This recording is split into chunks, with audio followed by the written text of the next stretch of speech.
On behalf of Winnebago County, Lee Snodgrass, Chair of Outagamie County, I want to thank all of you for coming.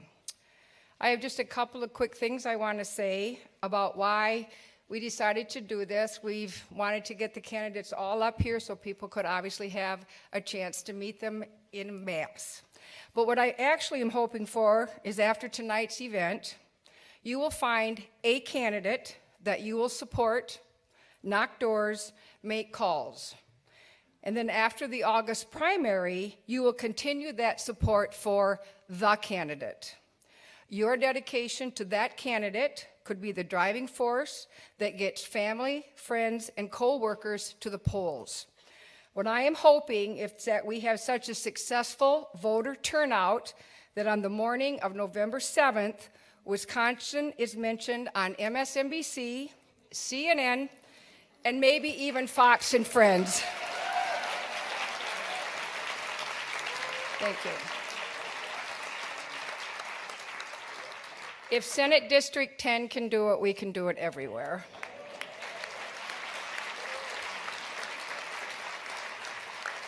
We are very honored tonight to have Joy Cardine. She has recently retired after 31 years at Wisconsin Public Radio, not as the flyer says, Wisconsin Public Television. So Joy, thank you. Thank you, everyone. Thank you very much. It's really, really nice to be here. This is my old stomping grounds. I'm from Appleton. And thanks to the Democratic Party of Outagamie County and Winnebago County for organizing the forum. Thanks to the candidates who are participating tonight. And most of all, thanks to you for coming, because this is a big deal. This is important. You're here or you're watching on Facebook Live or Wisconsin Eye because you care, because you want to be involved, because you want to be an informed voter, and I hope that this forum will help you make up your mind. I've moderated candidate forums before, but never 10 candidates at a time. This is going to be tricky because we have so many candidates. We are going to have some strict time limits on our answers. So you will, candidates, be told if you get a 2-minute response or a 1-minute response. We have a trusty timekeeper you will see that screen green as you have as much time as you want to talk. When it turns yellow, it means wrap it up. You've got 15 seconds. When it turns red, it means put a period on it, okay? And we want to get to as many questions as possible, and we are going to forego opening statements so we can hear from more of you on more questions. The candidates were asked to tweet their answer to the first question: who are you and why are you running? And you can search the hashtag DemGovGab to read the answer. And we are also going to forego formal introductions, though you will see that the candidates are seated in alphabetical order from your left to right. I will say, though, that we have Michelle Doolin, Tony Evers, Matt Flynn, Andy Gronick, Bob Harlow, Mike McCabe, Milan Mitchell, Kelda Royce, Kathleen Weinhaut, and Dana Walks. And thank you very much for being here.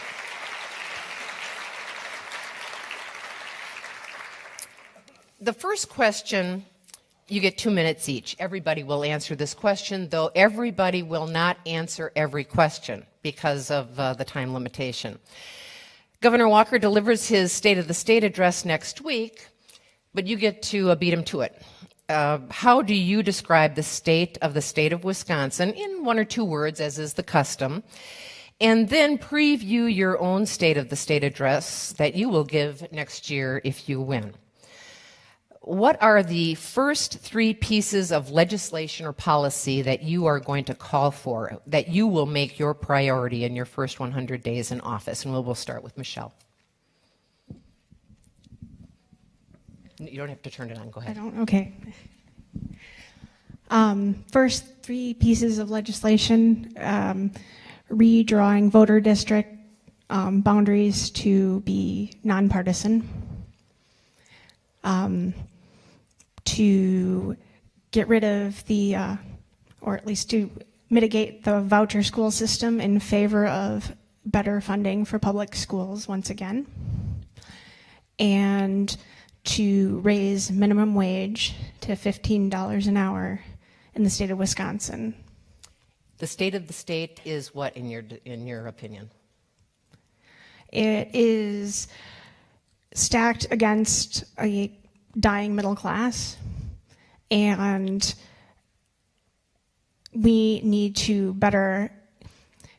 Our differences have become more important than our common humanity, and that's been fed by the pot stir that is working in Madison, the legislation, and our governor. Yeah. There's no rule that says you have to take every second, so you're just about done. Let's move on to Tony Evers. The state of the state is what, and what are your 3 priorities in your first 100 days in office? The state of the state is not to focus on personal accomplishments by a governor, but rather to talk about issues in a positive vein, to kind of lay out the vision for the future in a positive way. Too many times it is all about me as governor and what I have accomplished. I want to make sure that it's about a positive vision for the future. First three things that I would do as governor is take the Medicaid money. We've left that sitting on the table for 7 years, and having Medicaid money in the state of Wisconsin to increase the options and availability of high quality health care will take an immediate bounce. The second thing that I would do is meet with Republican legislators and get a deal on transportation issues in the state of Wisconsin with a transportation plan that not only focuses on 3-lane highways and 4-lane highways to Foxconn, but also fixing potholes across the state of Wisconsin. And the third thing I would do is to call for the legislature to make the Secretary of the Department of Natural Resources Back to the Future to be an appointee of a independent board where we can start to listen to scientists and also get ourselves geared up to fight the issue of high quality clean water in the state of Wisconsin, whether it's in Kewaunee County or Milwaukee County with pipes and lead being consumed by young kids, to farms in Kewaunee County and the central sense of this. Water is a huge issue for our state. We have to have an independent DNR. I'm sorry, I just saw the yellow exclamation point. That's very good. All right, same question, Matt. Thank you, and if I may, I'd like to stand up.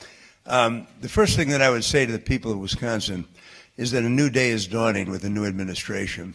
And I'm a positive person, so I'm not going to spend a lot of time denigrating what's happened, but this administration for 7 years has undone 100 years of progressive tradition in the state, and I would put an end to it. And here are the 3 things that I would do initially, and it depends on whether it's a compliant legislature and the Supreme Court has redistricted, or it could be in my view, a gerrymandered illegitimate legislature like we have now.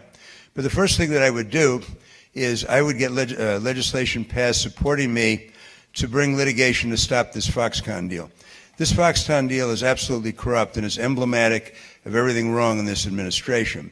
$4 billion to this Chinese company to come in and essentially pollute our water, to use eminent domain to throw people out of their homes.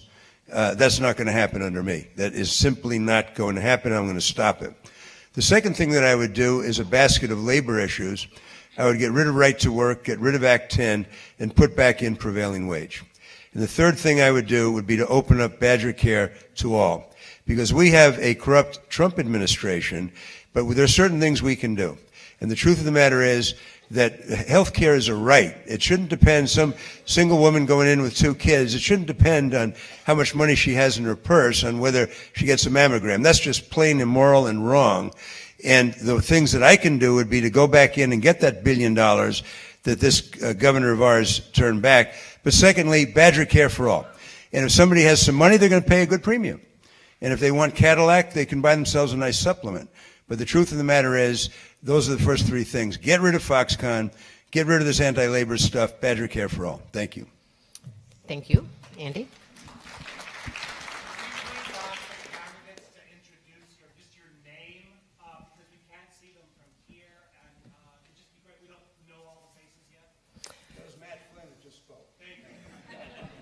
Did you just get 10 seconds of my time? Yeah, no, we'll start that again. And I will say, Andy Gronick is next. Don't push that button. Okay, I'm Andy Gronick. So the state of the state, let's keep this simple. Last. Last. How many things are we last at? Really? The state of Wisconsin. We're last at creating and starting new businesses. We're near last on roads. We're almost first on putting people in prison. Think about it. Okay, state of the state when I'm governor? First. Because you have to aspire to be first and have real plans to make that happen. So my plan's pretty simple. We need good paying, family sustaining jobs. I spent 35 years helping struggling companies that couldn't go out and get a bank loan, for the most part, to solve problems and move forward and create good paying jobs. That skill set's going to come in very, very handy in a state where we have people who are suffering, working 2, 3, 4 jobs, and no real plan for economic development. But we can build on strengths in the state of Wisconsin. We're great at growing food, processing food, packaging food. We have all of that infrastructure. Fresh water, clean air, sustainable or renewable energy. All of those things are industries that will create jobs in science, technology, manufacturing, and agriculture, and that's who we are.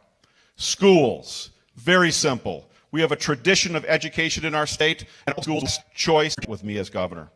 Third, I have Crohn's disease. Anybody here who feels at risk of losing your health care, I get it. My entire family's on Obamacare. Affordable access to health care is a right. Period. He took 10 seconds of mine. No, we started after. Thanks, everybody. Yeah. All right, Bob Harlow. Hi, I'm Bob Harlow. The word, first of all, I use to describe it is hopeful. And I would say ready. Ready to compete in many different industries on the national stage, ready to thrive and achieve the kind of prosperity that the people of Wisconsin are, in some ways, uniquely capable of achieving. The people of Wisconsin, I know this. I'm a third-generation Wisconsinite, are open-minded, are some of the most welcoming and inclusive people of anywhere in this country. And those qualities have helped us lead our nation in new technologies and research at our world-class universities for many years. 3 of my grandparents were professors at the University of Wisconsin-Madison. So what we need to do is we need to figure out how to take those world-class technologies and turn them into world-class businesses that create good-paying jobs. Because Wisconsin's dead last in new startups, and that's wrong. And so what we need to do is have more resources for professors to take these technologies they develop and then go and develop them into strong Wisconsin businesses. We need to have a public health care option for Wisconsin. We can provide better quality, lower cost health care, and it's just wrong that we're not. So many Wisconsinites need better health care, need better quality health care, and we're going to deliver it and pass a public option for Wisconsin, Badger Care for All. And the third is, and this is really what I see this election being about, we need to come together as Wisconsinites. As I travel our state, the message I hear from voters is clear, and that is it is time for Scott Walker's politics of division to end. And we will end it in 2018. We're not going to let politicians like Scott Walker divide us anymore. We're going to come together and achieve the vision of prosperity for Wisconsin that we share. Go ahead, Mike. I'm Mike McCabe. Wisconsin is slowly but surely becoming a shadow of its former self. This is a state that once was known from coast to coast as a beacon of clean and open and honest government, and we have watched our political culture poisoned. This is a state that used to be an industrial powerhouse. Now we lead the nation in shrinkage of the middle class, and we have levels of economic inequality in our state not seen in Wisconsin since the Great Depression. And if we're going to turn that around, I think the first step I take as governor is to lead by example. I will not move into the governor's mansion if elected. I will not accept the full salary of the governor. I will be paid $1 less than the average Wisconsin worker makes. And then my first order of business is to put together a state budget that stops feeding the rich, that stops trying to build a sturdy economy in a healthy Wisconsin from the top down, and instead reflect priorities that aim to build that state from the bottom up and empower 5.5 million people in this state to do more for themselves and for each other and for their families. And that means creating a living wage for every worker, health care for all, debt-free and affordable education for everyone, high-speed internet everywhere, to every doorstep, every nook and cranny of our state. And it means putting Wisconsin on the road to becoming the first state in the nation to be fully powered by renewable energy. We are not even making a half-hearted attempt to compete in that race yet. We have to start by aiming high and making it our aim to become the first state in the nation to be fully powered by clean energy. That's the first order of business for the next governor of our state, is to put together that budget that reflects those priorities.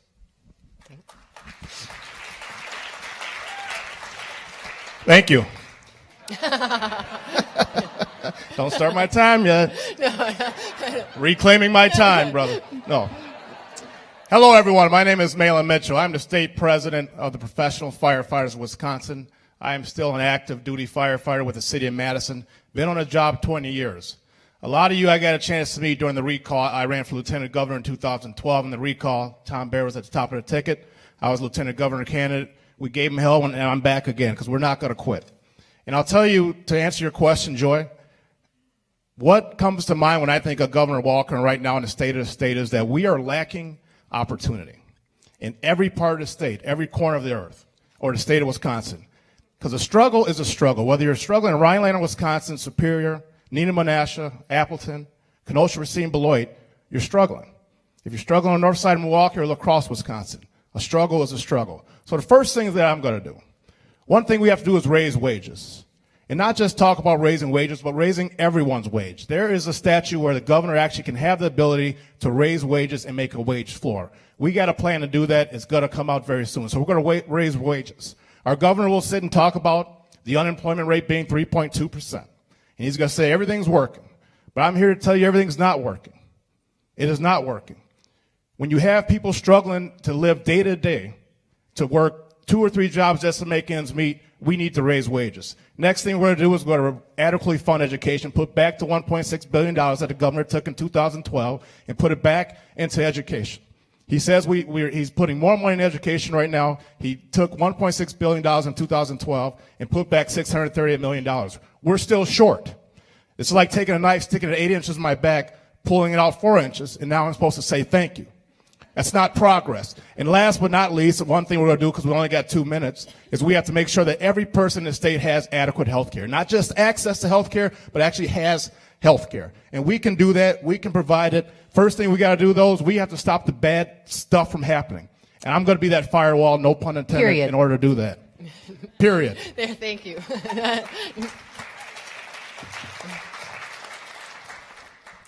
Thank you. My name is Kelda Royce, and I'm running for governor because I want to restore opportunity and fairness to Wisconsin.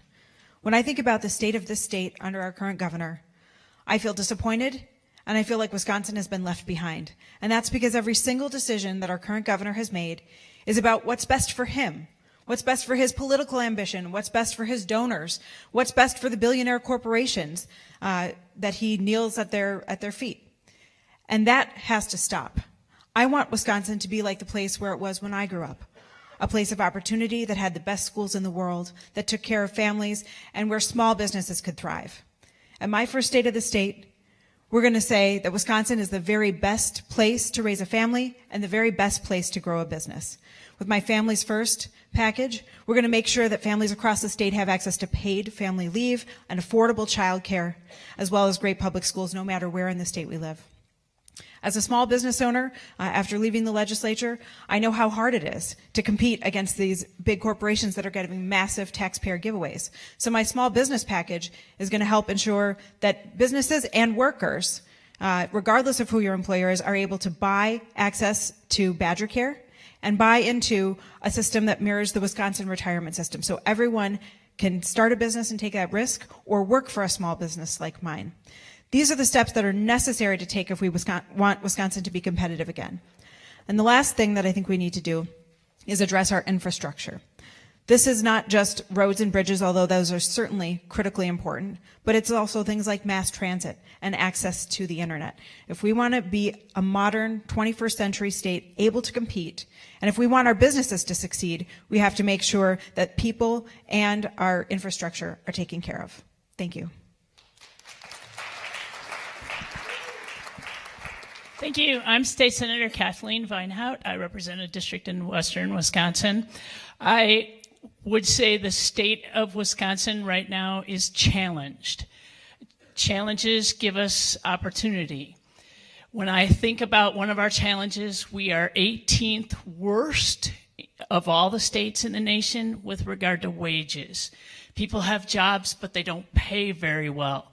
There was just a report that came out today that had the savings of Wisconsinites at a 10-year low because people don't have money in their pocket. There's really only one bill that the governor can write and does write, and that's the state budget. The state budget is a huge document. It includes all different parts of state government.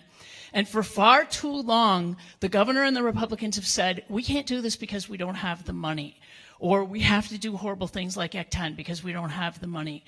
I knew that was wrong, which is why I've written 4 alternatives to the governor's budget to show that we can do what we want to do.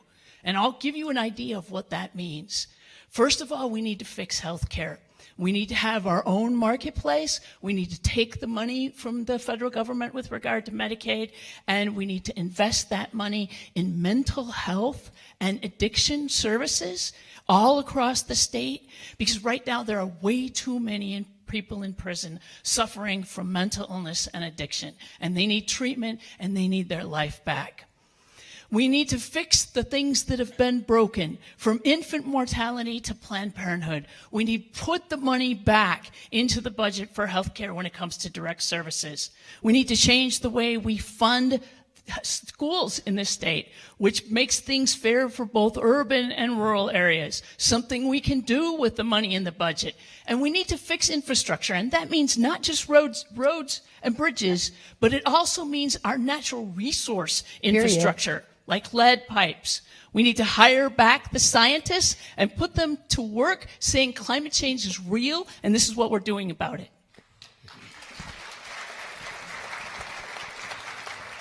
Good evening, folks. I'm Dana Wachs. I represent Eau Claire in the state legislature. I think the state, the status of the state is poor. And the reason is that we have strayed. This government has strayed from what it once was. We used to be a state that believed in the Wisconsin idea. And what was that? That meant that legislation passed that building had to be beneficial to the most amount of people possible. That's what that meant. And where have we gone? I'm on the WEDC board. I have fought this Foxconn deal to the face of Foxconn. We have evolved into a state that is a corporate welfare state, and that's not fair because our people aren't being taken care of and our people are being ignored. As governor, I will make darn sure that we have Badger Care buy-in in terms of health care. Everyone in this state needs to have health care, and the federal government is not going to do it. The Republicans are sabotaging health care out there. We're going to invest in the middle class. We're going to roll back right to work. We're going to make sure collective bargaining is there for people to use so that they can protect their professions and they can protect their wages and protect themselves. And finally, we're going to take a hard look at what's going on in terms of business development. We are last in the nation last in the nation in new business development. Just in this area alone, you've lost 3 paper plants in the last several months. What was done about that? We got $3 billion for some company from another country, but we don't have the time or interest in investing in our own.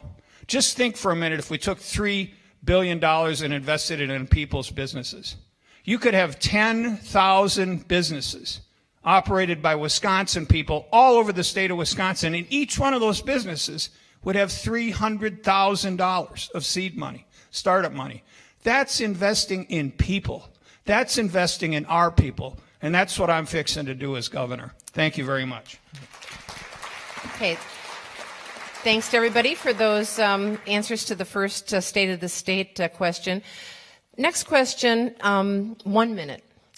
Democrats are celebrating an upset in the special election in Wisconsin's 10th Senate District yesterday. It's a Republican district that, go ahead.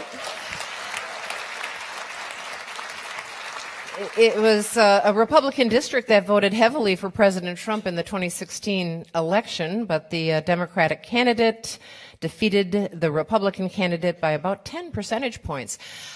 Governor Walker tweeted, among other things, that the election results should be a wake-up call for Republicans. How significant was the outcome of that election, in your opinion? And why are you the candidate who Governor Walker should be losing sleep over? In other words, why are you the candidate who can defeat Governor Walker? And we're going to start on the opposite end and with Dana Walks and move in the opposite direction. Thank you, Joy. This is an admission. I'm an attorney. I tell people I'm an attorney, but I take medication for it. But the functional reality is this. I've spent 31 years in the courtroom fighting massive corporations, fighting some of the biggest corporations that there are and some of the wealthiest people. We've strayed from the middle class. If you want a vibrant economy, you've got to make sure that the middle class has disposable income, and you've got to make sure that the middle class is expanding. I think the message that these voters are sending to Scott Walker is that it's time to invest in people in this state. People in this state. And that's what we're going to do. The message he's receiving now, suddenly he's parading around almost like a Democrat on some of the issues. Have you noticed that? Talk about a metamorphosis. But, this is the message he should be getting is that people have had enough. We see corporations getting $3 billion. Time's up. Sorry. It's time for people. Thank you. After the 2016 election, I went on a journey to figure out why my own state rep lost and why so much of my neighborhood voted for Trump.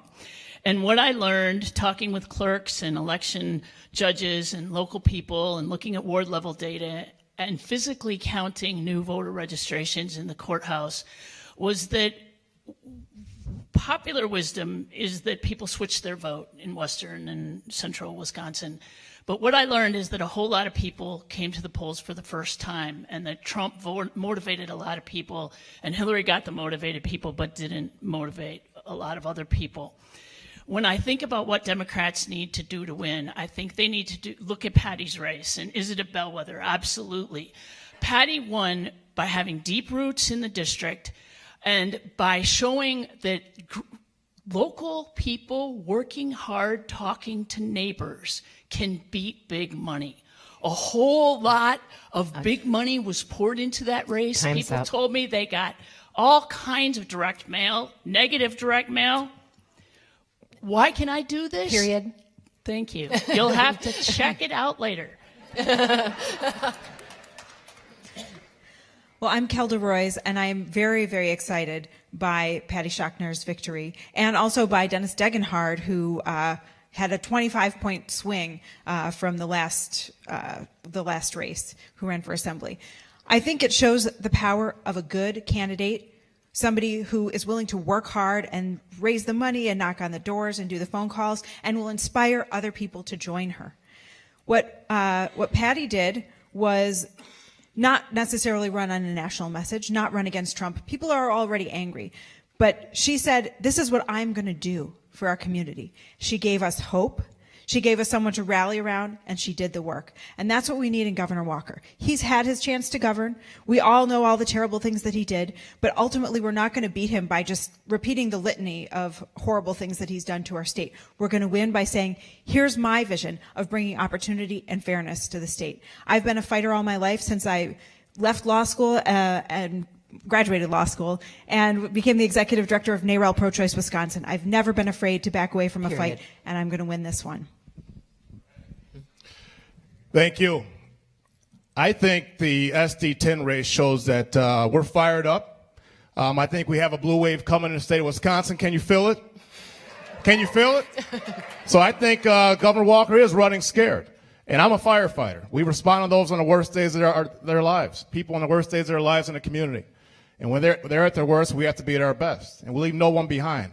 So I believe I'm the best person suited because I'm going to bring the fight to them. I've never shied away from a good fight. I'm not going to shy away from this. We need to fight like hell. We need to fight strong for everyone to have better health care. Make sure everyone has wages that are high, that they can afford to go out, have a fish fry, and be with their families and afford a vacation. We need to fight like heck so that we have a good educational system. And our greatest commodity is our children. I have a daughter that goes to UW-Oshkosh and a son that goes in 8th grade. So I'm going to fight. We got to believe in the capacity for change. They showed us up north in Hudson that they could do it. That means we can take that energy, we can take that passion, and we can do that all over across the state. And I'm the one to bring people together, and I'm the one to do that, period. Very good. There is tremendous hunger for a very different kind of leadership out there. There's no question about that. I want a new governor. Everybody up here wants a new governor. The fact that you're here tonight indicates to me that probably you want a new governor. But that goal actually aims too low. To get a new governor, we need a new politics. We have a government that ceaselessly caters to a wealthy and well-connected and privileged few and leaves the rest of us behind. We have to break free of the trap of that kind of old politics. We need a new politics that is not money-driven. It is not a politics of greed. My entire life's work has been about trying to expose and break the grip of big money influence in our politics. That's why I am in this race, because we need a new politics that gives us a government that works for all of us and not just those at the very top. So Patty's victory is very significant, and I think the thing that is most significant about it is all the work that went in behind the scenes. I know how many people called from to phone bank. I know how many emails were sent out by all these different campaigns around Wisconsin. And together, through those efforts, we got enough Democrats out to vote in that district that we won. And we can do that in every district every year, and we should do it this year. Why am I the best candidate to be governor of Wisconsin? I have a background. I see where things are going technologically. My training is in physics. I have a physics degree from Stanford. I've worked for many different tech companies. So I've written tons of computer code. I've had provisional patents filed by Stanford's Office of Technology Licensing on intellectual property I developed. I know the technologies that are going to drive Wisconsin's economy, and I know how to work together constructively with smart people with diverse backgrounds and figure out how to do it. And that's what I'll do as governor. And how much? You're just about. Well, we're almost out. Okay, so we'll stop. Okay, so I'm not even breathing this time. I'm going to ask the question now. Who out here thinks politics as usual is working? Raise your hand. Anybody? Politics as usual. Anybody think it's working? I don't think it's working either. I'm coming at this from the outside. We have a lot of great establishment candidates here. I'm not an establishment candidate. Governor Walker has proven 3 times in a row he's got a playbook to beat the establishment candidate. He does not have a playbook to beat me. He wants to talk about growing an economy. I spent 35 years helping people actually create good-paying, family-sustaining jobs. Bring it on. Secondly, Patty. I donated to Patty. I sent a fundraising email out to Patty, for Patty. I tried to recruit volunteers for Patty, and I knocked on doors for Patty. Last Saturday, 1 degree, and I'll tell you what I heard. I heard people who were ready to get out and vote, people who knew how important this race was, and they were going to take their friends to the polls.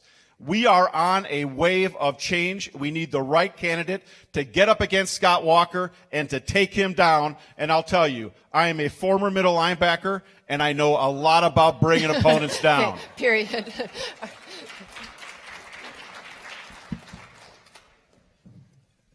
I'm a Navy veteran, the only veteran in this race. When I was with the Sixth Fleet, part of our job was to intercept Russian ships that tried to harass our aircraft carriers during flight ops and drive them away. There's nobody in this room who's going to take on Scott Walker more aggressively and more articulately than I. My wife Mary and 3 of our staff went up to Hudson to help Patty Schochner, and we made calls for about a couple of hours, and we went to West Bend to do that with Dennis Dagenhart. I was the chairman of this party for 2 terms. I united our party, and I fought for this party. One of the key questions tonight, because there's a lot of good people here and we'll all support one another, who do you want on the stage next October against Scott Walker to prosecute the case against him as aggressively and articulately as possible? I think I'm that person, but I will support anybody who wins. But when I win, if I win, I also expect their support. Thank you very much.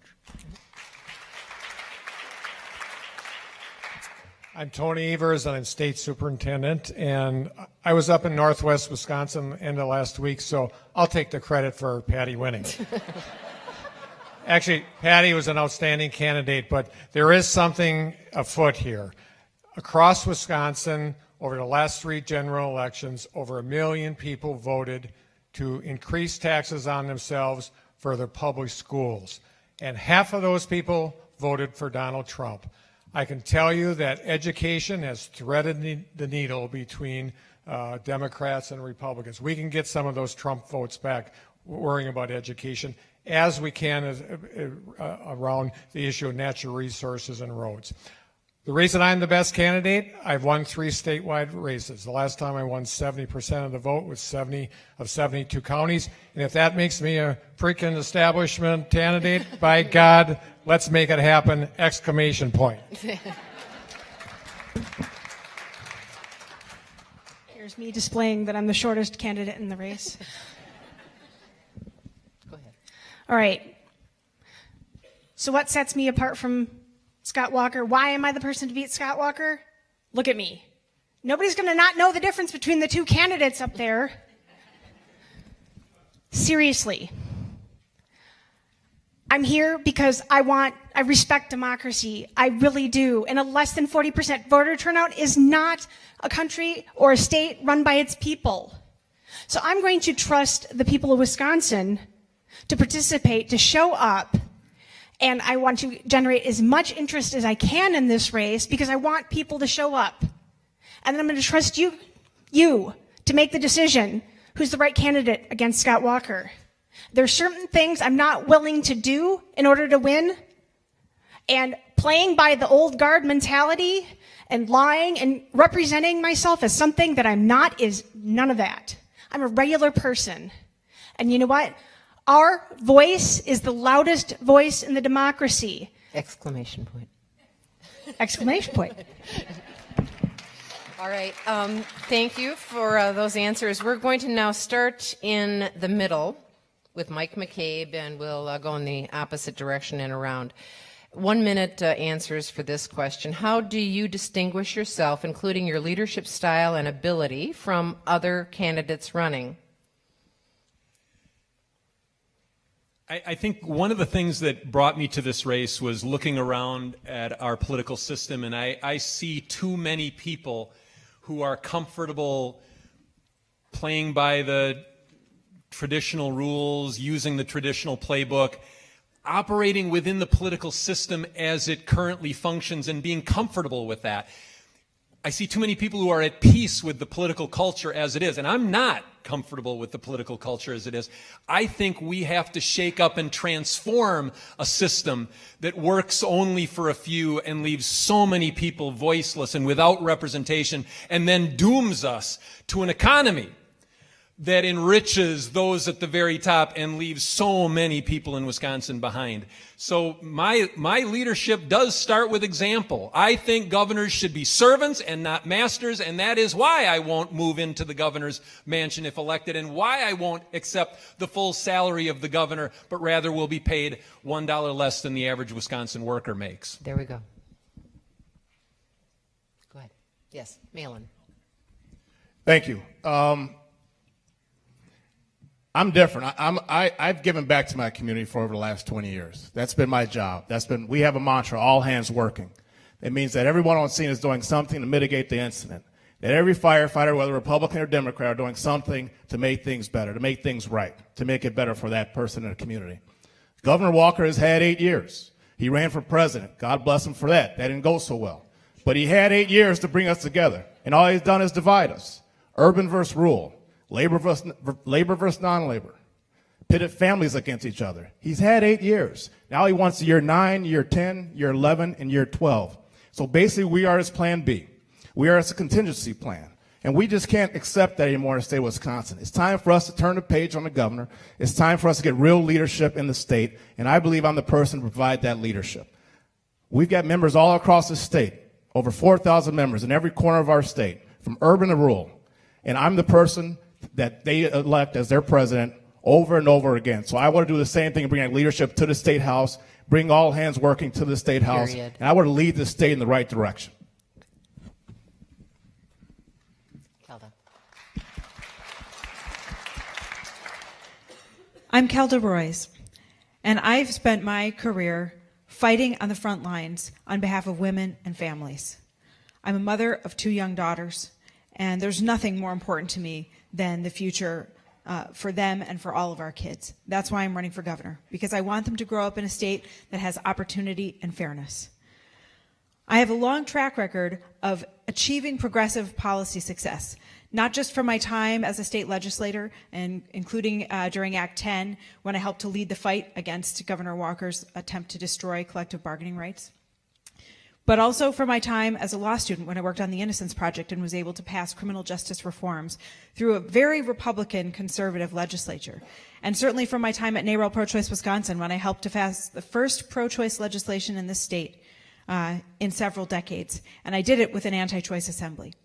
So yes, I'm a proud progressive Wisconsinite. I'm a common sense Badger. I believe we can move the state forward just like we were on the forefront of a progressive movement 100 years ago, but I can get things done too. Thank you. Kathleen. So the answer to the last question, why you should vote for me. I won, and I'm the only one here who won in a contested partisan race, not once, but 3 times, in a district that voted 3 times for Scott Walker and once for Trump. And nobody else can say that here. How am I different as a leader? I have written every single week a column that talks about what people care about that's happening in Wisconsin. Every week I sit down and I think, the people sent me here to serve. What do they need to know? What's out there that nobody's talking about that I need to write about because the people need to know that? It's a matter of listening, bringing people in, asking for their ideas, and then figuring out the political system to make it work. We need a leader that brings people in, that listens, and then does the homework, works hard, and gets stuff done. Dana. I represent Eau Claire in the state legislature, and I come from a long life of public service. I remember the first day I became involved in politics. I was 10 years old. My mother comes walking in. She says, "What are you doing?" And I'm sitting in the living room on a Saturday eating my cereal. And I said, "I'm 10. I'm eating my cereal. I'm watching cartoons." Next thing I knew, she said, "No, you're going to go down to the Democratic headquarters. You're going to lick stamps for Hubert Humphrey, and that's starting today." Now, I've been involved in this stuff mostly as a volunteer ever since then. Before I went to law school, I worked for Ted Kennedy. I ran 4 legislative races. I helped run a congressional race. But for 31 years, I've been an advocate for people in the middle class and people trying to get into the middle class in the courtrooms. And I got elected to the legislature about 5 years ago, and when you get there, you realize that the same powerful interests that are calling the shots in the courtrooms and dominating our court system, they're running that building. I'm running to run them out of that building. Thank you. All right. Michelle? I'm Michelle. I don't have a political resume. My professional resume politically will not impress you, and I'm not sorry for that. Because from the outside looking in, there's a lot of things that need to be said that aren't being said for fear of political careers, right? So I'm just going to say them. And as governor, as a leader, it will be a job to bring everything to the table and to moderate and to cultivate ideas and change on behalf of the Wisconsin people first, and to mitigate a combative legislation, and to unite Wisconsinites behind everybody else. I mean, we need to be behind each other, and that's what I intend to do. Thank you. Tony Evers back at you.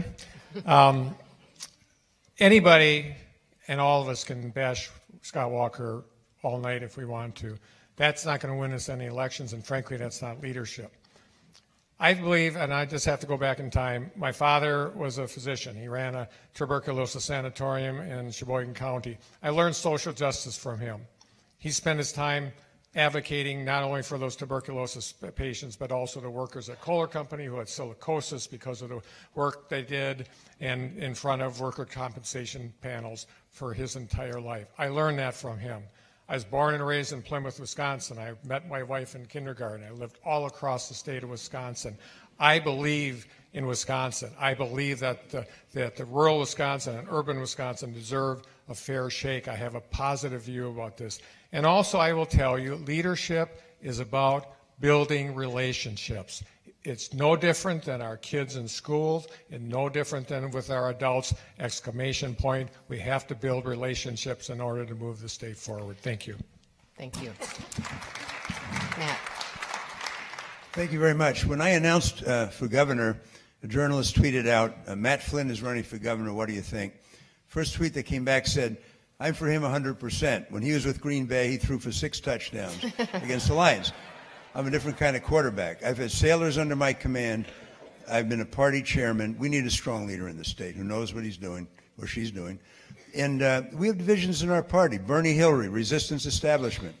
We have divisions in the state, Republican, Democrat. But I think that a good leader leads by example, leads fairly and leads honestly and leads the right way. And I have shown myself in the past to have been that kind of leader, and I will be again. Thank you very much. Hi, Andy Gronick again. So I'm not going to talk in hypotheticals. I spent 35 years parachuting in, typically to crisis situations where there were all kinds of problems to solve. And those problems weren't solved by attaching myself to one divided side or the other. It was solved by listening. It was solved by finding those good ideas. And I'll tell you right now, I am interested in the very best ideas for the state of Wisconsin. I do not care where they come from, as long as they put the people of our state first, where they belong. Leadership is about having those conversations. I took these conversations to the factory floor. We walked that floor. We talked to the people who were confronted by it. We found the ideas. We put together a plan that could be executed, that you could measure, and you could know if you're moving forward, backwards, or sideways. We need to be able to execute like that in the state of Wisconsin. We have to solve problem by honoring the people in the room, finding that common ground. I'll do that. I'm traveling the state, all over the state, tens of thousands of miles already, finding that common ground with people so that we can move forward. Thank you. So I'm Bob Harlow.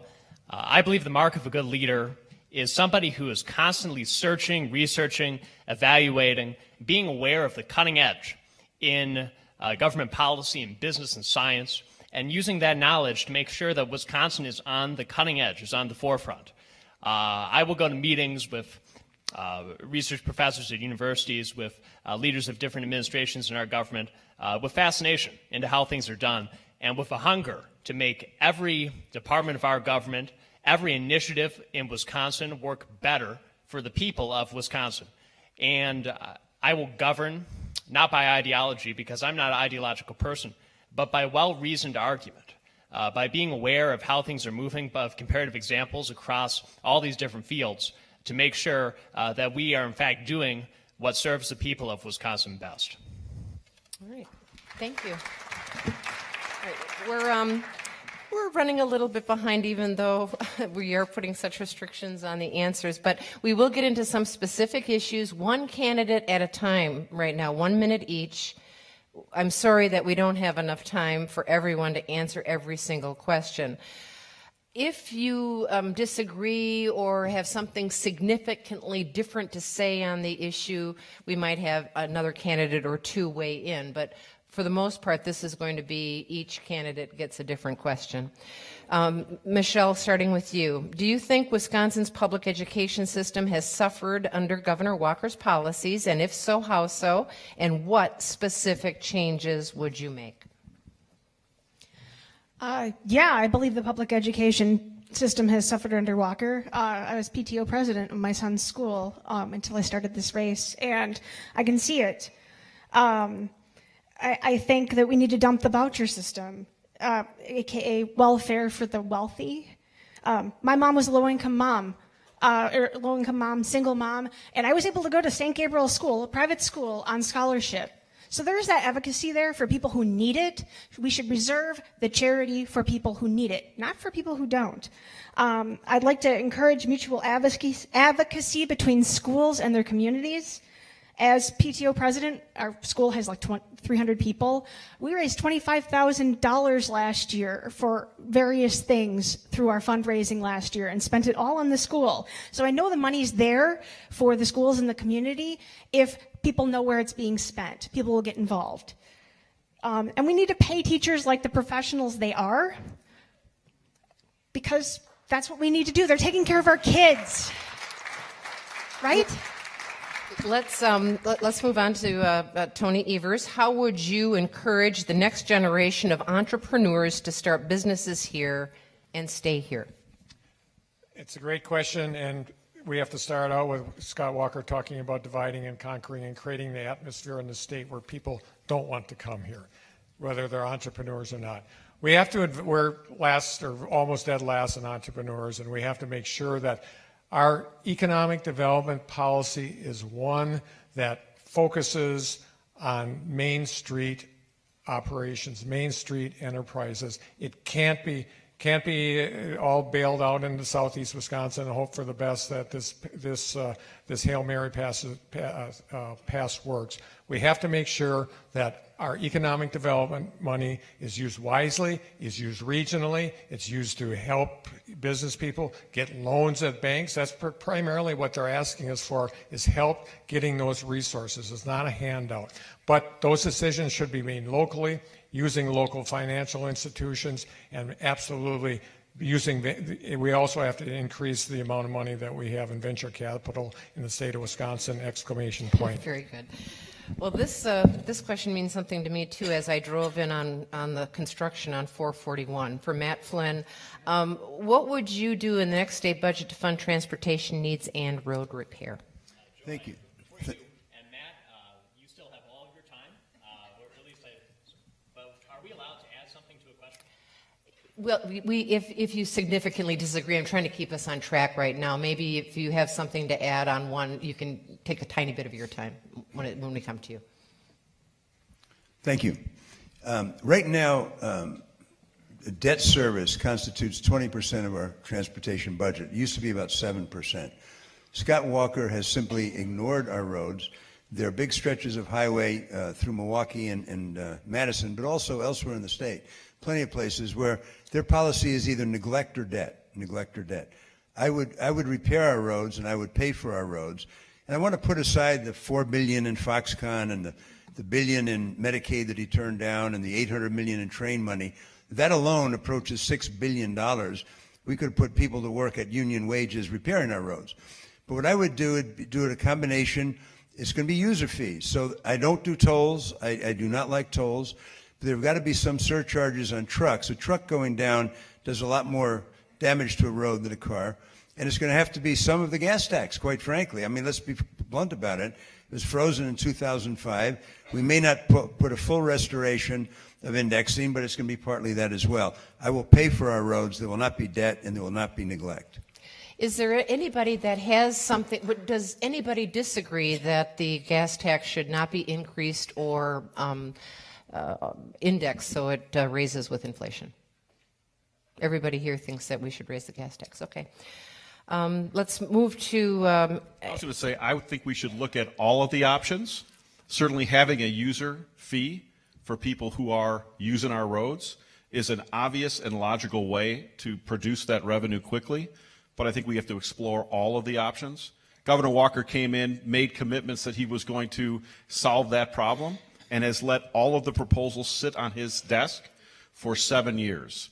You have to have a real plan that involves transportation of all types, roads, rail, light rail, ports, airports, you name it, because that's what drives community and economic development. So it's a tool, but there may be other ways to do it as well. Well, speaking of economic development, Andy, what one or two actions would you pursue to prevent Wisconsin manufacturing jobs from being lost and to encourage job creation in growth sectors like technology and healthcare? Sure. So I'd build on our strengths. I said in my opening statement that we're really good at food. We're good at water. We have a freshwater initiative, clean air and energy. Those are all industries. Those are all a bundle of industries. We have that infrastructure already in place. Just look at this area with the packaging companies, the machinery, people that make machinery, that make papers, that do plastics. If we strive to be the very best in the world, which is exactly where we should be putting our sights, we start to create jobs, good paying jobs in science, technology, manufacturing, and in agriculture. To simply try to put a Foxconn into southeastern Wisconsin that really serves a very narrow niche, and it happens without any kinds of revenue guarantees on the part of the state of Wisconsin, makes no sense. It's like trying to reinvent ourselves. Why don't we stick with the things that we're already good at and become great at them? Because when we do, we're going to be shipping those products, that machinery, that know-how to everybody in the world, and that will create jobs. And Bob, I think you wanted to add something to the the next generation of entrepreneurs. How do we keep them here? Just briefly, our University of Wisconsin is consistently in the top 5 for the number of patents produced per year. So why don't we have a lot more startups? Why are we dead last in startups? And the reason is, if you're a professor, it's very risky to stop publishing papers and start focusing on a company. You're taking a big risk. And we need to have a culture at our university system that embraces this kind of endeavor and that makes resources available, competitive grants to have the startups attached to research laboratories that turn these technologies directly into Wisconsin businesses, so that these technologies aren't just going to these gigantic out-of-state corporations and enriching those corporations, but are staying here in Wisconsin and creating new companies that create good-paying jobs. And I want to make sure that we have that kind of incubator environment at our universities when I'm governor. Well, speaking of universities, Bob, what specifically would you do to address the issues of affordable higher education and student loan debt? These are the issues that are often cited by millennials as the most important issues to them. We need to make sure that as I did, I went to Stanford, and Stanford completely paid for my education. I have no debt. And I want to make sure that every Wisconsinite has that kind of opportunity. Because it's a common sense policy, right? If you make sure your graduates are ready to take off with their careers and achieve the most success that they possibly can, at least for Stanford, it results in a lot of more donations. It does pretty well for them. And really, this is why countries do it. This is why our state of Wisconsin should work to achieve this same reality, that every Wisconsinite can get through college without having to worry about debt and can achieve their full potential in their careers and create a strong Wisconsin economy. All right. Next question is for Mike McCabe. So the headlines are screaming racism and sexism. We want to know, what specifically would you do as governor to try to improve equal rights and treatment for women and minorities in Wisconsin? Well, I think first of all we have to understand that a new Jim Crow has been constructed. Once the old Jim Crow was swept away by civil rights legislation in the 1960s, those who supported it got busy constructing a new one and it stands on legs like mass incarceration and voter suppression. And we have to address those and cut the legs out from underneath that new Jim Crow. One of the ways we deal with mass incarceration is by addressing drug laws that are ineffective and counterproductive and racially discriminatory. And that's one of the reasons why I favor the full legalization of marijuana.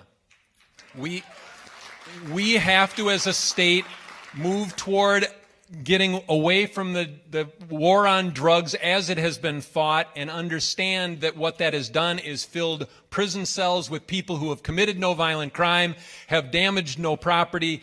We need those people out in their communities, supporting families and doing their jobs and contributing to society and paying taxes, not warehousing them in prisons at $30,000 a prisoner for taxpayers. Anybody else? I know this is a huge topic for 1 minute. Does anybody else have something to add? Kelda.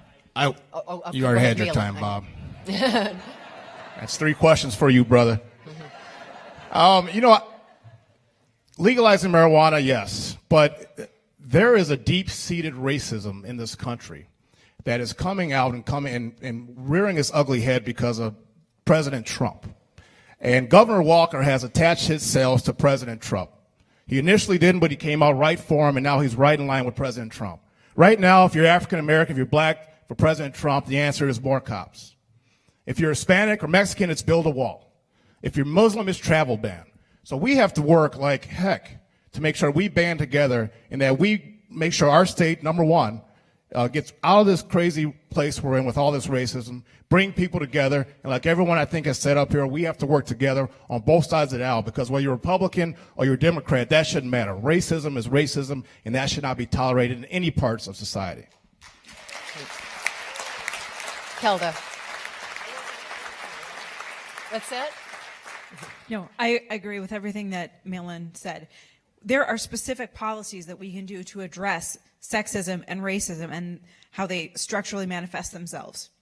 Equal pay laws for women, which have been gutted by this governor. And it is long past time. My grandmother was fighting for equal pay. I'm 38. This is ridiculous. Wisconsin should not be the worst place to grow up as a black child.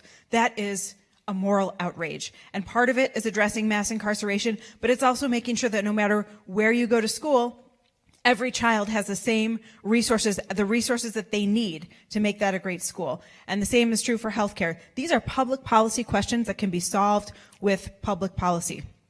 The other piece is making sure that we show the moral courage, and it really shouldn't take a lot of courage in 2018, to speak out and name it when it is wrong, and not do what our governor has done and wink and nod at the president and his racism after Charlottesville with Roy Moore and the support of a predator for the Senate. And even as he's doing now with Gregert in Missouri, I called on Governor Walker and told him he should try to get Eric Gregert to resign because of his treatment of a woman. It is not hard to ask our leaders to stand up, and I think any one of us on this stage would not be afraid to denounce the racism and misogyny of our current governor and the president. All right. I wish we had more time for everybody to weigh in, but we will run out if I don't move along. It's Malin's turn. During the last presidential election, we learned Wisconsin's rural communities felt unrepresented and disenfranchised by the Democratic Party. What can a Democratic governor in Wisconsin do to help connect with those who turned away from the party? Well, there's a lot of things we can do to invest in rural areas. I mean, the first thing is broadband. I mean, let's connect them to the rest of society and the rest of the world. And that in turn will bring opportunities. Right now in the state of Wisconsin, rural areas are being hurt. People are leaving in droves. I mean, we're the 10th worst place for people to leave the state in the country. And they're leaving because there's no opportunities in rural areas. So we need to create opportunities in rural areas just like we need to create them in Milwaukee or Madison or anywhere else. You look at farming. I mean, look what happened in Grant County when you have a foreign company, investment company, come in and buy thousands of acres of farms from a family farmer and then sell it back to them and let them farm back at crazy prices. I mean, we can't do that. We have to make sure we work for farmers, our agriculture. When I got on the job in 1997, we had over 23,000 dairy farms.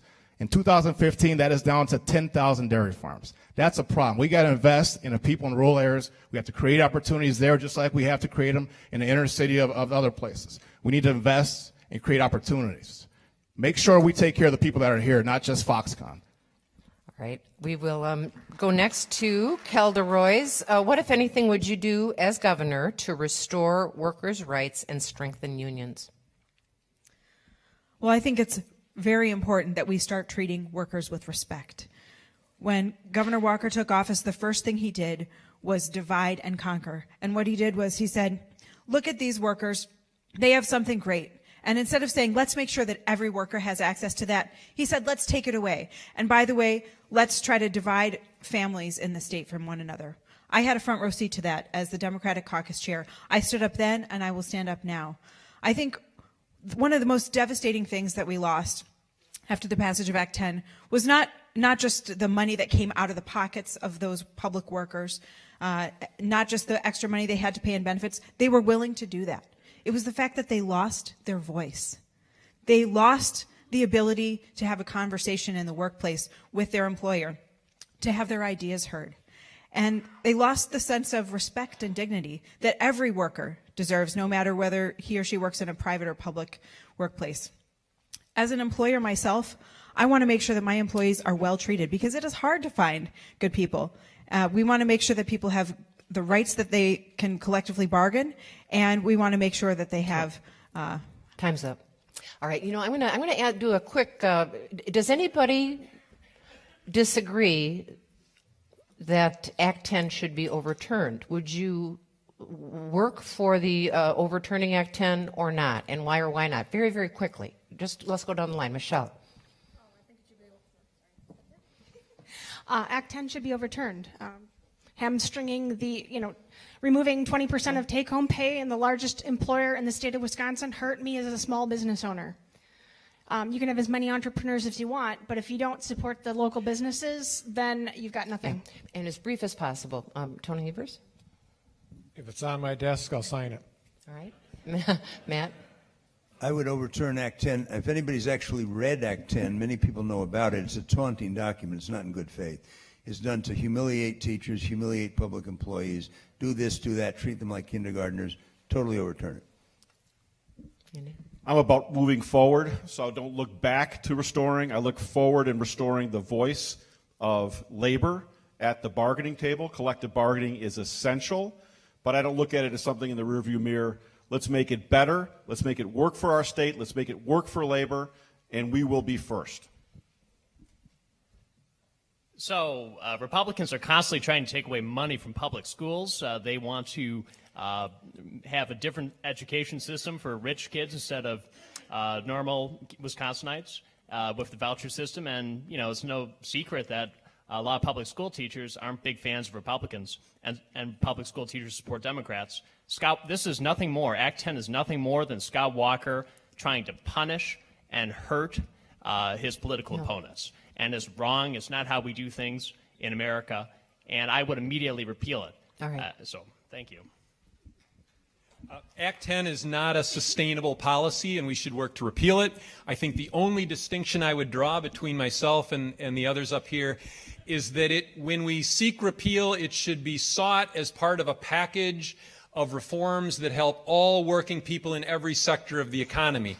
That is so incredibly important, because otherwise we will subject working people again to the divide and conquer tactics that have been used against them, pitting one group of workers against other groups of working people. We need to steer clear of that, and we need to not only be pro-union, we need to be pro-worker. And we need to appreciate that 1 in 10 American workers has union representation. We need to work to get union representation for more people, but we need to fight like crazy for those working people who currently lack union representation. All right. Neil? And for me, the simple answer is yes. During Act 10, if you remember, fire and police were exempt from Act 10, all the changes. And we were told by a Republican legislature, and we were told by Governor Walker that we want you to sit on the sidelines. We don't want to see you at the protests. We don't want to see you at the rallies. After about a week or so, everybody will realize it's not that bad, and they will go home. But we want you to take your exemption and be quiet.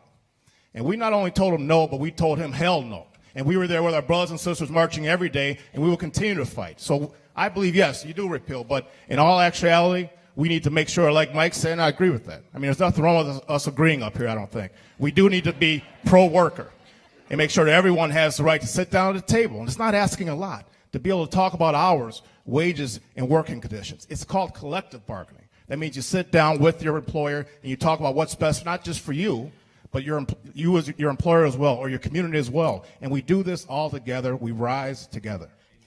Kelda, can I ask you to just move? I think you answered the question already. Sure. Yeah. Well, I went to Illinois as part of the Wisconsin Senators to stop Act 10. I haven't run from that. I'm a very proud member of the Wisconsin 14, but let's look at what's happened since that law passed. Schools can't get teachers. They're passing referenda to be able to increase the pay of teachers.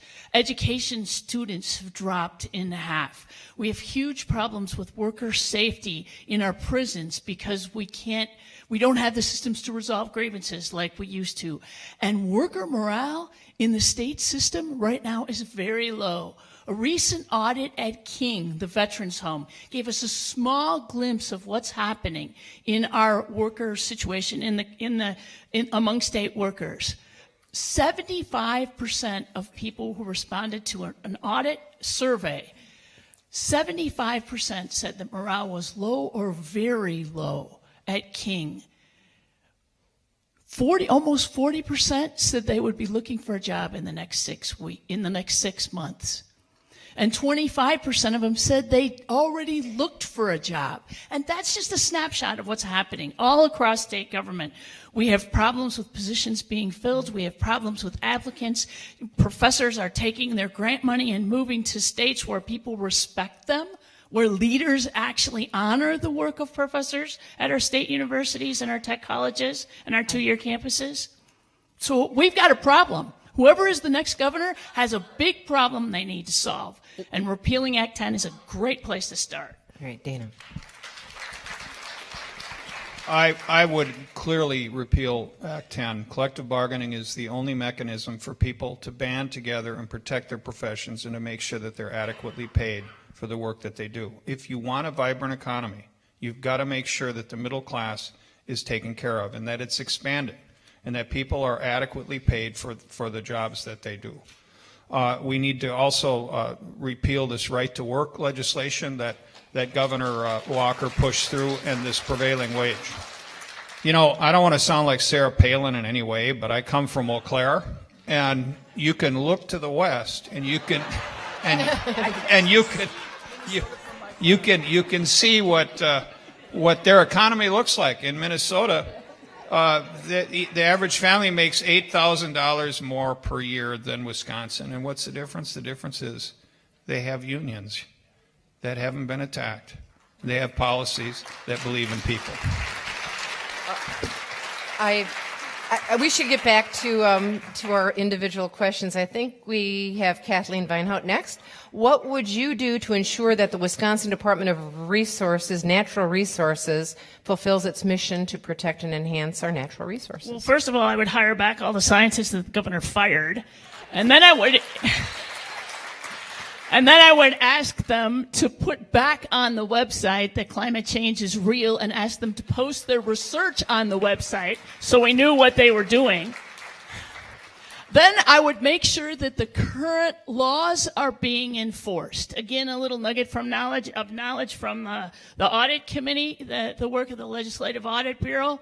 They found that in some cases, in 95% of the cases in which an order to fix pollution, according to DNR's own rules, was not being enforced. And there's been a big drop-off in the number of cases that have been referred to the Department of Justice because polluters consistently refuse to follow the law. Right now, the laws are on the books. Many of them have been changed and they need to be repealed. But the laws that are on the books are simply not being enforced. One of the reasons is because the people aren't there anymore. When I asked the DNR at an audit committee hearing, why aren't those CAFOs, those factory farms, being inspected? It was because they didn't have the inspectors. And we'll leave And it then in the there. last budget, they hired 2, and they needed 12. Exclamation point. All right, so last question for Dana in this segment. What would you do as governor to address the issue of gerrymandering? Do you think this is a big deal? Do you think someone else other than the legislature should draw legislative maps? I have, we got 1 minute for this, so this is, I have been a sponsor of legislation in Madison to implement the Iowa form of redistricting because, it really comes down. It comes down to this. Do we believe in a republic or do we not believe in a republic? Right now, and there's an interesting, for me it's interesting, but there's a law review article written by an attorney named Stephanopoulos, and Stephanopoulos is one of the attorneys that is presently arguing our case before the Supreme Court and has been briefing. And this law review, it's the University of Chicago Law Review article. It outlines in great detail the theory behind the case that we have in front of the Supreme Court at this moment. Now, the theory behind this case, this entire case, is being geared towards convincing Justice Kennedy to do the right thing and save this republic. And let's hope that he does, because this is a serious problem. I'm in the middle of a study that's called the Crisis of the Middle Class Constitution, and there's a major question as to whether or not this republic can be saved, because throughout history, every republic has failed because put a period on it. All right. All right.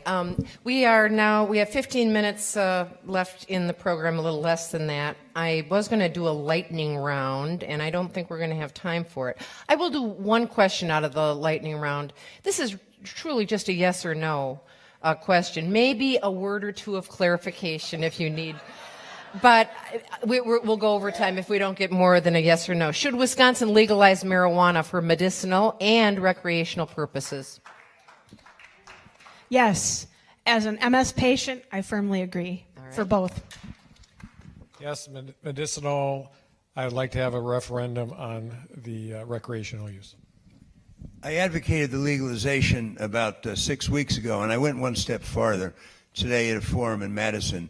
When I am governor, I will pardon everybody in our prison system who's there for marijuana who isn't involved in violence. Yes. Decriminalize, but not legalize. It's unknown exactly the effects of the substance on the body, so I don't want people going to jail for it, but I don't think it's good policy to say it's completely safe. Yes, legalize and tax the legal sales of marijuana. I say yes and tax it appropriately and use all that money derived from legalizing marijuana and go towards the real crisis, which is the opioid crisis, and put money to treatment and take care of our people in the state that are on heroin and opiate drugs. Yes. I say yes as well, and make sure that we can direct our law enforcement resources where they actually need to be, which are keeping us safe and not incarcerating people. I strongly support medical marijuana, and I'm a co-sponsor of the bill that's in the legislature right now. If the bill to legalize recreational marijuana came to me after it had been through the process, I would sign it. I do think we need to put that money towards help for those who are mentally ill and are suffering from addiction. I would say yes. I'd say tax it, and I think we need to develop alternative courts like the treatment court systems that we have in Eau Claire and in Milwaukee increasingly. This is the way we can fund this. We need to treat the underlying problems underneath our crime problems. And putting people in jail for simple possession of marijuana is ridiculous. It's just $30,000 a year for every single person that's put in there, and you're destroying the family. You're taking people out of their community needlessly. These are not violent people. All right. I should have mentioned earlier that these questions that I've been asking came mostly from party members from Outagamie and Winnebago County, and they also solicited questions from the community via social media. That was one of the social media questions that we added in. One of the issues that the organizers thought was very important to know, is there anything in the Democratic Party of Wisconsin's latest platform that you disagree with? And if so, what is it and why? I guess if you haven't read it, why haven't you read it? 30 seconds each. Michelle. Oh, you lost the mic. It went down the table. I don't know that if I agree or disagree, more that I don't want to just simply, I'm not going to run just based on platforms. I'm not going to play by those rules, because I think that we need to be able to open dialogue between people who agree and people who disagree, so we can get more people back to the polls. All right. Tony? Yeah, I would just say on a global basis, having a platform is really important, but if that any part of that platform ends up disrespecting people or disenfranchising people or making people feel less than Wisconsinites, I think we need to think through that. The Democratic Party has pushed some people away from it in the past, and I'm just really encouraging Democrats to make sure that that platform embraces all people. I think that's really critical. I was on the party's platform committee before I was chairman. Platforms are very important. There's a moral dimension to government, and it just breathes in our platform, and it really does not breathe in the Republican platform. We're a party of civil rights, of fairness. We're a party of a strong defense. But we're also a party of labor rights. We're a party of prosperity. Those platforms are aspirational, but I share every one of those. I was the chairman of the party, and platforms are very important. Mm-hmm. Andy Gronick, you probably figured out I'm not a politician. So when I started this process, I did not know a soul in Wisconsin politics. So the first person I cold called was Martha Lanning. I said, I'd like to meet with you. I'd like to talk about some ideas I have to try to actually improve the quality of life in our state, to create jobs, to get back to great schools. And I met with her. And I read the platform. And I said, you know what? I know I'm a Democrat. This is how I've lived my life. But what I don't understand is the conversation that Democrats have with business. Business is part of the solution. Labor working together with management towards common goals is how everything great has ever been produced. Thank you. So we have to get back to being able to have a constructive dialogue so that we can move our economy forward. Thank you. Bob? I think we've put together a tremendous platform, and also I know that there are a wide spectrum of views, of course, within the Democratic Party, as in any group of people. And I look forward to seeing how we can work together to implement really good ideas that build a strong Wisconsin. My challenge to the Democratic Party has nothing to do with platform, but rather with practice. I'm the one candidate in this race who was born and raised on a farm. And it troubles me to see Democrats not competing in every part of our state, not contesting races in so many parts of our state. Democrats will not be in a position to govern by writing off rural Wisconsin. And rural Wisconsin has some problems with the Democratic Party today. We must reconnect with rural Wisconsin and rural America if the Democratic Party is going to be in a position to govern and to have our values reflected in public policy again. I don't believe as a Democrat or a liberal or a progressive that you can be scared of who we are. We need to get away from identity politics. What's wrong with calling yourself a progressive or a liberal? Liberals started Medicare. Liberals are the one who ended slavery. Liberals are the ones who started Social Security. We're the ones who want clean water, clean energy. We're the ones who have women's rights. Liberals are the ones who champion the Civil Rights Act and the Voting Rights Act. We are who we are. Let's be proud of who we are. Let's go out there and convey our message and talk about economic development, talk about health care, talk about education. But let's not be scared or run away from who we are. The urban-rural divide, it may be out there. We got to bridge the gap and bring people together. And everything we've done Conservatives or Republicans have been against it every step of the way, but we have won because we have the people. I was waiting for you to say exclamation point. So, Kelda. Well, I'm Kelda Royce, and I'm from the Democratic wing of the Democratic Party. I think we have an extraordinary big tent, and I think that's a good thing because you can't win in states like Wisconsin unless you're willing to do that. And you ultimately cannot govern with the best of ideas if you're unwilling to listen to people with whom you disagree. That said, I think a lot of the resolutions that are passed in these committees sometimes tend to be prescriptive. And if you're governor, I think you have to be open to numerous ways of doing things. So while I agree with the ultimate goals, like health care for all, I'm very open to doing whatever it takes to move us along the path because I know that every single decision that our governor makes is going to affect the lives of real people. Kathleen. I was county chair for 7 years, county Democratic chair for 7 years before I became a senator. And I struggled with a small rural county. I come from a county of 13,000, counting the dogs and the cats. And for so long, we had a difficult time working with the Democratic Party to help an urban-dominated party realize that if we're going to control the legislature, we have to win in my neighborhood. We have to win in rural areas. And many times when I argued on the Platform and Resolutions Committee, it was to say, you know, this stuff is really important, but it's also really important that DNR inspect sand mines because they're polluting our water and our air, and the poor horse apples died of arsenic poisoning because of that sand mine that released stuff into the water. So it takes a balance, really. I think generally I agree with everything in the platform. I'm thinking hard through it. I was there when it was enacted in the last at the last convention. I was there at the national convention as well, and there's a lot in it, and I'm pretty darn sure I agree with all of it. But I agree with my colleagues here that we have to win in these rural communities. We have to start bringing people back.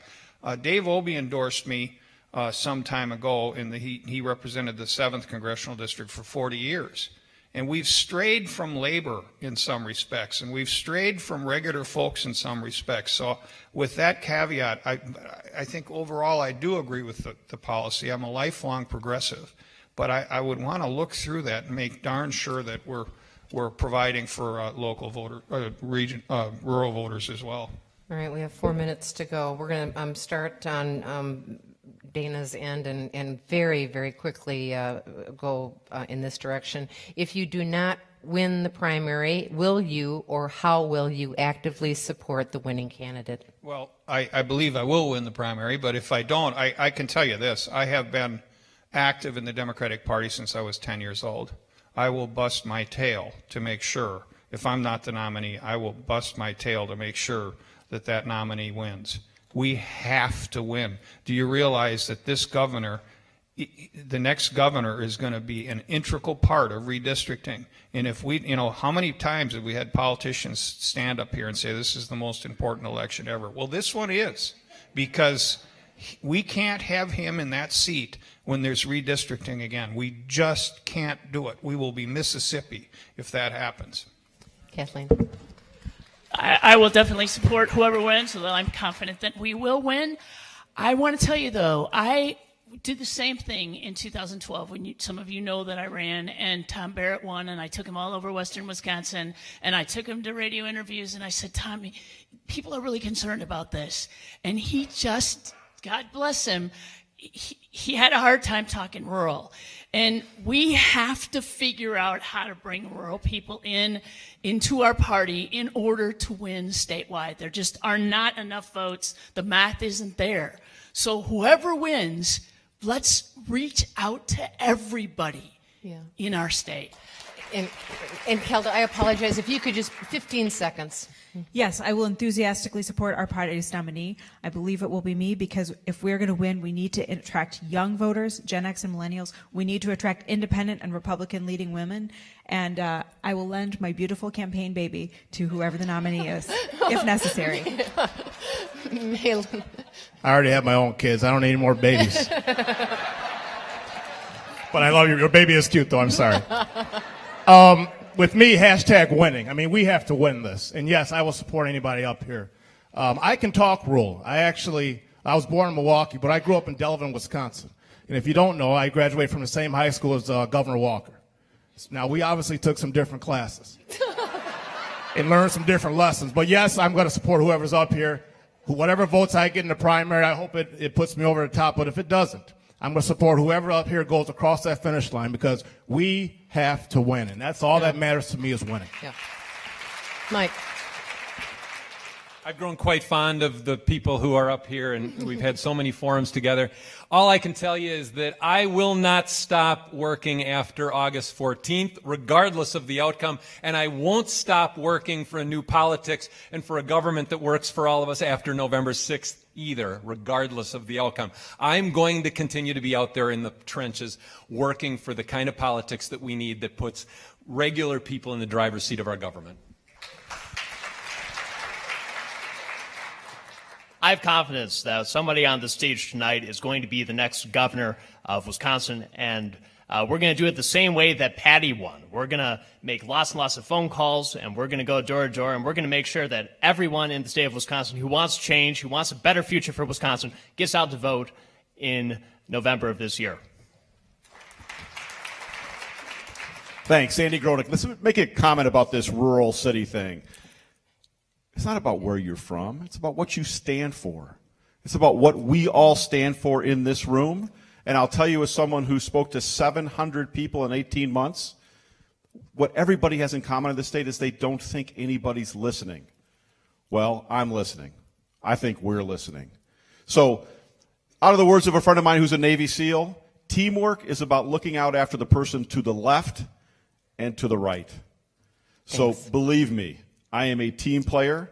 If I'm not your next governor, I'll be looking out for the people on my left and for the people on my right. Matt. I will support any Democratic nominee. I'm hoping it's myself. I think we need an aggressive candidate to take on Scott Walker. But on a ship, we have people from Mississippi, Wyoming, New York, and Wisconsin. We're all one people. In Wisconsin, we're not rural and we're not urban. We're one Wisconsin people. And I will fight very, very hard for anybody to beat Scott Walker. Of course, I'll support any candidate that wins the primary. It's going to be me. We're in a good position. We're in a good position to win this race. Recent polling shows us we're ahead of the field here. This is a real important race. We will beat Scott Walker next November. Thank you very much. Last word. And I'm not afraid to stand up to the big scary man in the suit. So we can't win. We will win. If we don't win, none of our policies or platform or anything and all the good we want to do matter. So that's what matters most. Wisconsin matters. So whoever comes out front, I will respect democracy and respect the voters. And of course, I'm 100% behind them. Thank you all very much for being here.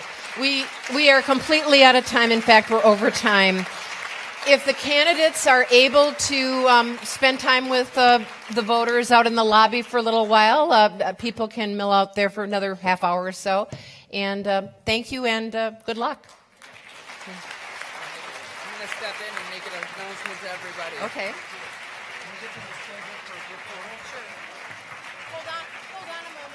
One moment, everybody. We're going to have a quick conversation. I just want to say that we, the people, we must stand up to Trump and Pence.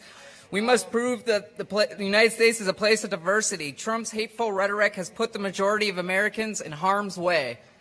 All right. We the people, refuse